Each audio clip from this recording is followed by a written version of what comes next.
ระเวียงยกลอยตัวดัตเนียขี้หนึ่งยกลอยตัวติงเมียตามวยนาละออยเจียงใบเยิงในใจอัมพีปัจจุบันนี้เมียนมนุษย์จิตร้านกับปงแต่คลายโปรบารมชมวยนังกาแต่ยกลอยตัวรกซีโปรคลายขาดบองในสารปัจจุบันนี้สถานเพียบเศรษฐกิจพิภพโลกมันดำนอยเตียนจังไอทัวเอาการรกซีมีการลงบาดชรานได้เงยในขนมการขาดบ้องประสันบาวชี้รกซีเตอร์มันจอมกันไลน์ได้อาจประโมประจำโนบานหรือก็สเตอร์ในบทพิสาวโดยซาตาเลยนี้เศรษฐกิจตันตั้งเมียนแต่เนี่ยครั้งที่ตัวบาโชว์เชิงบานละมอมคือมันอาจจะรวยเตะโดยซาแต่ปัญหาโดยดันใจขังเลินนั่งไอ้บันเชียเมียนสมนวยชาวทาต้าโยงกัวแต่โยกลอยแต่ด่าแต่เนี่ยกี้ละอเชียงหรือก็ยังโยกลอยแต่ติงเมียตกละอเชียงบบ้านจะเปรียบเทียบว่ายังเถิดตักดังอัมพีอัฐประโยชน์อัมพีคนสมบัตินังคนวิบัติในการติงเมียหรือก็การโยกลอยแต่ด่าแต่เนี่ยกี้นั่งแต่บอกยังใจอัมพีการติงเมียตกสันใจปีอัฐประโยชน์พันเมียตีมวยคือเมียเชียประเภทผลิตภัณฑ์หรือก็จะตรวจมาย่างได้ประช่างตนังอัฐพรณาบานประตูใบเชียมีนปัญหาอัฐพรณาปนากระดอยตำไลพอเวียจะตูเตอร์ตายแต่ล้างตามระยะเป็นลุยเหมือนงี้บัดบองตำไลร้อยประตูใบเชียอัฐพรณาล้างปนากระดอย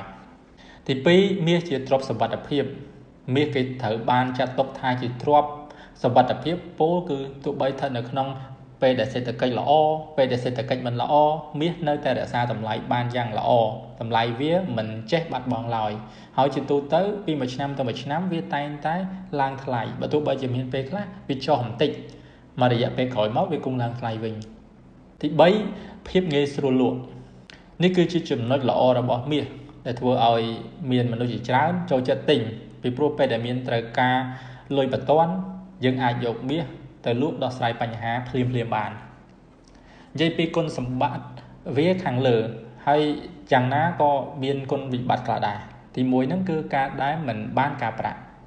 เอี้ยมันดอยจากกาประโดยด่าลอยถึงนี้เกียร์ได้ที่ปีบะตกด่าแต่ยังเมียนเมีย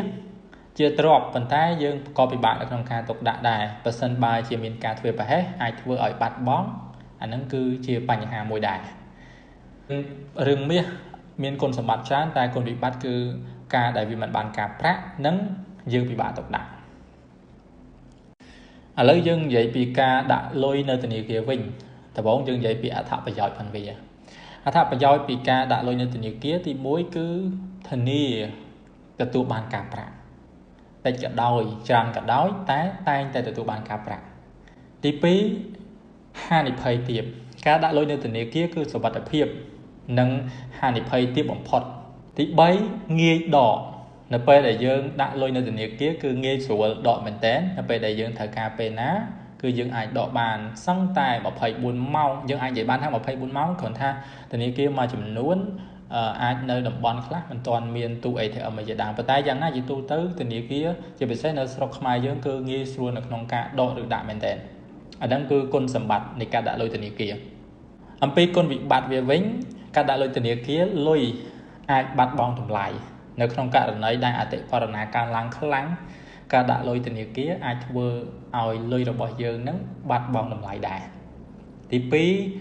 บานพอจำนวนเทียบการด่าลอยในตัวนี้เกี่ยวจำนวนบัดเทียบแต่นังการติงเมียคืออาจนังแต่เชียงเลยซาแต่บัดตัวใบจะยังด่าโยกาพระก็เจตูเตอร์คือเปรียบเทียบจมูกนังการลวกเมียโยจำนั้นคือเมียตายแต่ตัวบานเนอลอยจำนั้นชราเชียงบ่เปรียบเทียบแต่นังการพระยังน่าจะการรีคอมเมนต์วิ่งประจำบาบงปอนจงวินิจระยะเปเวนจงไอการต่ำไหลในทรอบได้ยังมีนั้นระยะเปเวนยังกลัวแต่ติงมีตกอันนั้นเชียการรีคอมเมนต์เดจะเป็นเส้นในขนมเปได้เศรษฐกิจมันจะบาหล่อยังนำไม่ประชันบาจะบงปอนเถิดการสบัดเพียบหรือก็เพียบเงี้ยรัวดอกดักนั่นคือการด่าลอยในตัวนี้เกี้ยคือเชียจำเริญเราบงพอดอะไรยังน่าไปเจาเตี้ยทานี่ก็ในเชียการเกิดมวยเต้จะการเรียกคำบรรมวยเต้แต่การสัมผัสได้เราบางพอนั้นคือบางพอนเท่ามือแต่ตามสถานเพียบบางพอนเรียงคล้วนให้นั่งจำนองจำโนจัดเรียงคล้วน មួយណាដែលធ្វើឲ្យយើងមានអារម្មណ៍ស្រួលជាងរក្សាទ្រព្យយើងបានហើយជាពិសេសអាចកើនតម្លៃតិចក្តោយច្រើនក្តោយវាអាចកើនឡើងបានខ្លះហើយធ្វើឲ្យបងប្អូនមិនលំបាកដោយសារការសម្រេចចិត្តឬការដាក់លុយនៅក្នុងធនាគារឬក៏ទិញមាសអាហ្នឹងវាអាស្រ័យទៅលើបងប្អូនទេអរគុណរវាងយកលុយទៅដាក់ធនាគារនិងយកលុយទៅទិញមាសតើមួយណាល្អជាងបើយើងនិយាយអំពីបច្ចុប្បន្ននេះមានមនុស្សជាច្រើនកំពុងតែខ្លាចព្រួយបារម្ភជាមួយនឹងការដែលយកលុយទៅរកស៊ីព្រោះខ្លាចខាតបង់ដោយសារតែបច្ចុប្បន្ននេះស្ថានភាពសេដ្ឋកិច្ចពិភពលោកមិនអំណោយទានអញ្ចឹងឲ្យធ្វើឲ្យការរកស៊ីមានការលំបាកច្រើនដែលងាយនៅក្នុងការដែលខាតបង់បើសិនបើជារកស៊ីទៅមិនចំកន្លែងដែលអាចប្រមូលប្រាក់ចំណូលបានឬក៏ស្ទើរនៅបទពិសោធន៍ដោយសារតែឥឡូវនេះសេដ្ឋកិច្ចតានតឹងមានតែអ្នកខ្លាំងទេទើបអាចឈរជើងបានល្មមគឺมันអាចទៅរួចទេដោយសារតែបញ្ហាដូចដែលនិយាយខាងលើហ្នឹងហើយបានជាមានសំណួរចោទថាតើយើងគួរតែយកលុយទៅដាក់ធនាគារល្អជាងឬក៏យើងយកលុយទៅទិញមាសទុកល្អជាងបើបានជាប្រៀបធៀបហើយយើងត្រូវតែដឹងអំពីអត្ថប្រយោជន៍អំពីគុណសម្បត្តិនិងគុណវិបត្តិនៃការទិញមាសឬក៏ការយកលុយទៅដាក់ធនាគារហ្នឹងដំបូងយើងនិយាយអំពីការទិញមាសទុកសិននិយាយពីអត្ថប្រយោជន៍ផងមាសទី1គឺមាសជាប្រភេទផលិតផលឬក៏ជាទ្រព្យមួយយ៉ាងដែលប្រឆាំងទៅនឹងអធិបតេយ្យបានបើទោះបីជាមានបញ្ហាអធិបតេយ្យប៉ុណ្ណាក៏ដោយតម្លៃរបស់វាជាទូទៅតែងតែឡើងតាមរយៈពេលលុយមិនងាយបាត់បង់តម្លៃឡើយបើទោះបីជាអធិបតេយ្យឡើងប៉ុណ្ណាក៏ដោយទី2មាសជាទ្រព្យសម្បត្តិភាពមាសគេត្រូវបានចាត់ទុកថាជាទ្រព្យសម្បត្តិភាពពោលគឺទោះបីស្ថិតនៅក្នុងពេលដែលសេដ្ឋកិច្ចល្អពេលដែលសេដ្ឋកិច្ចមិនល្អមាសនៅតែរក្សាតម្លៃបានយ៉ាងល្អតម្លៃវាមិនចេះបាត់បង់ឡើយហើយជាទូទៅពីមួយឆ្នាំទៅមួយឆ្នាំវាតែងតែឡើងថ្លៃបើទោះបីជាមានពេលខ្លះវាចុះបន្តិចមករយៈពេលក្រោយមកវាគង់ឡើងថ្លៃវិញទី3ភាពងាយស្រួលលក់នេះគឺជាចំណុចល្អរបស់មាសដែលធ្វើឲ្យមានមនុស្សជាច្រើនចូលចិត្តទិញពីព្រោះពេលដែលមានត្រូវការលុយបន្ទាន់យើងអាចយកមាសទៅលក់ដោះស្រាយបញ្ហាភ្លាមបាននិយាយពីគុណសម្បត្តិវាខាងលើហើយ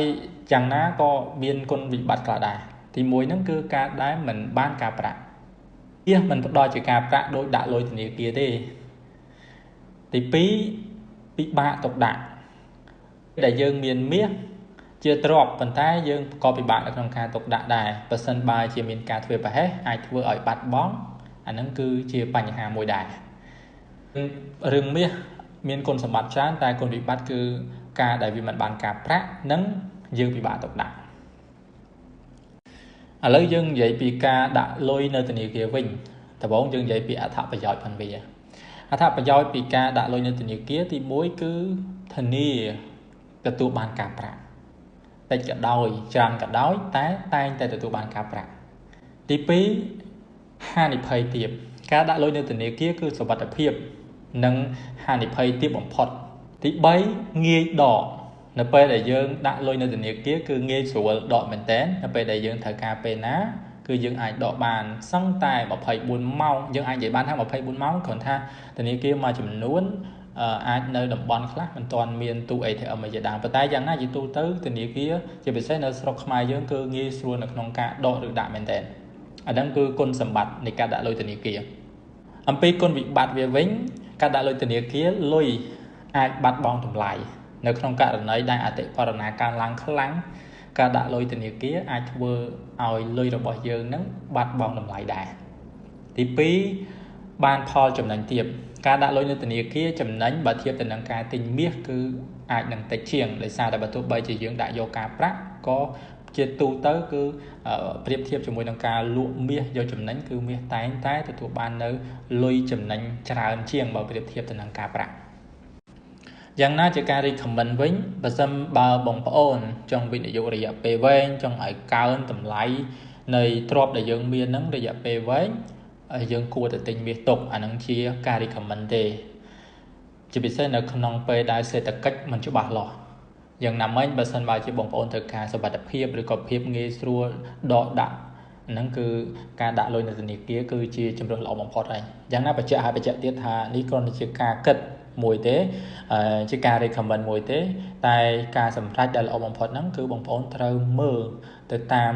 ស្ថានភាពបងប្អូនរៀងៗខ្លួនហើយនឹងចំណង់ចំណូលចិត្តរៀងៗខ្លួនមួយណាដែលធ្វើឲ្យយើងមានអារម្មណ៍ស្រួលជាងរក្សាទ្រព្យយើងបានហើយជាពិសេសអាចកើនតម្លៃតិចក្តោយច្រើនក្តោយវាអាចកើនឡើងបានខ្លះហើយធ្វើឲ្យបងប្អូនមិនលំបាកដោយសារការសម្រេចចិត្តឬការដាក់លុយនៅក្នុងធនាគារឬក៏ទិញមាសអាហ្នឹងវាអាស្រ័យទៅលើបងប្អូនទេអរគុណ